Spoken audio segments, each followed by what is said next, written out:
Positivity in poetry. It's one of the ideas behind a program for youth in custody in Utah's juvenile justice system.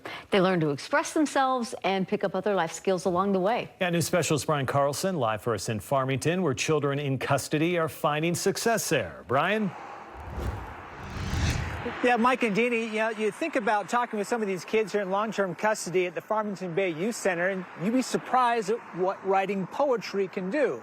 Now, it may not be the first thing you think about for their rehabilitation, but it's now become an integral part.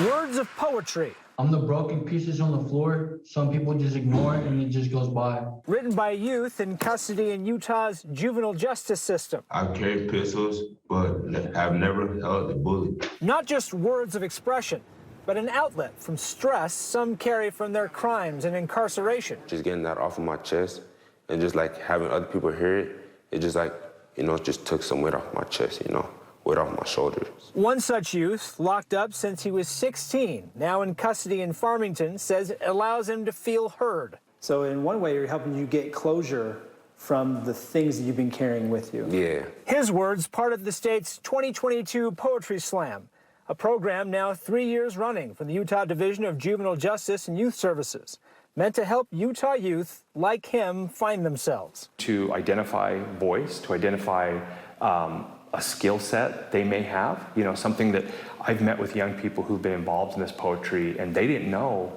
how gifted they were at writing. Each child involved begins learning poetry at the beginning of the school year. Poets come in to mentor the youth and they submit their work in the yearly Poetry Slam, published online and in a book where their accomplishment is celebrated. Any kind of pat on the back we can get in our journey of behavior change, that's the golden ticket. That's the stuff we're looking for. For this young inmate, participating in poetry and other juvenile programs like painting have helped him learn valuable patience in himself. And that's just like one thing that helped me be a better person today.